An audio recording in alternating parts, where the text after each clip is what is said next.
The first thing we need to really understand before anything, it's a little bit the spaces that we have in the game.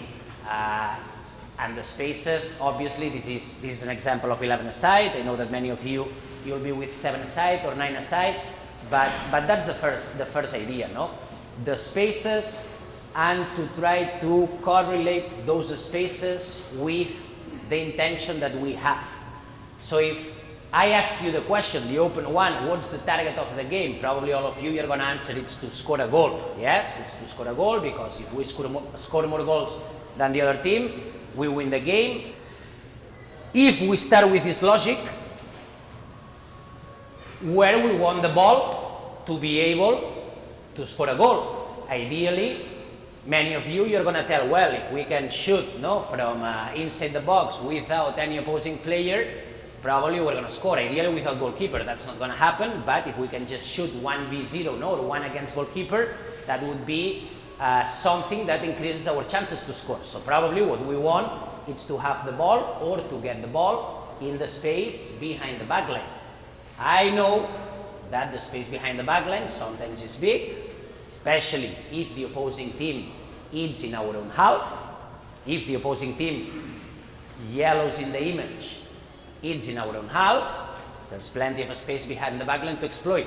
If they use kind of a lower block and they are all in their own half, that space is going to be less. No? So these spaces also they change depending on what the defending team does. But if we want to score, we want to really be in the space behind the backline. If we want to be in the space behind the backline, where we should have the ball before that? Probably, if we really want to use short passes, or if we really want to play a little bit more associative, the previous space is that orange space ahead of the backline, behind of the opposing midfielders, which is the space between lines. That one in here. Pam, and pam. If we want to access the space between lines, probably the previous space in that is the space ahead of the midfielders, the initial progression spaces, sometimes bigger, sometimes smaller, depending on the formation. This changes. Tomorrow you're going to see many of those things, and eventually, together with that red space, the initial progression spaces, we always have a numerical advantage around the first line of opposing players, always. Yes? Soccer, it's 11v11. They say, no? Soccer, it's not 11v11. Yes? That's one of the most important things to understand. Soccer, it's 11 against 10. Yeah? Because we have the goalkeeper, and their goalkeeper is in the other goal. So we always have one more player. Always.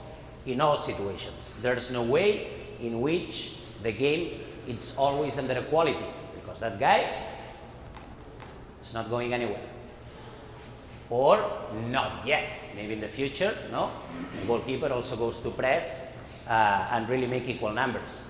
So, depending on how the first line of defenders is being positioned, maybe without the goalkeeper, we already have a numerical advantage. By numerical advantage, what I want to say is that we have one more player.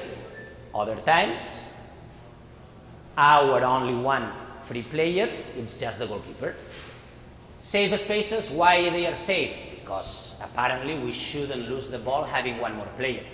And now you'll say me, no, you're kidding, no? If they high press me and we play to our goalkeeper, I have many players, or in my team, it's not able to really handle those situations. I agree, but if they would all be fantastic players and the game would all be perfect, to say it somehow, having one more player defines this as the safest spaces.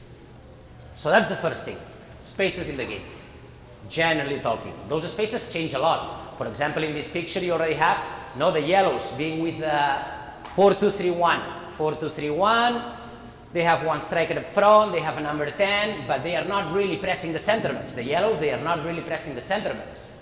They have the striker in between both center backs, so without the goalkeeper we already have a 2v1, 2 blue center backs against 1 yellow striker. The other slide, It's when maybe an interior player, the number 10, an interior player of yellows, that guy that was here initially with the 6, already moves to press the free center back and makes it a 2v2 situation. This makes the spaces change, because if you see now that square that opens behind the opposing strikers ahead of the opposing center midfielders, that initial progression space, now it's much bigger than it used to be when they just stay with a 1-1 structure. Striker in between center backs, number 10 behind. If they use a diamond shape in the middle, if they man mark, if they use other types of defensive structures, the spaces obviously change.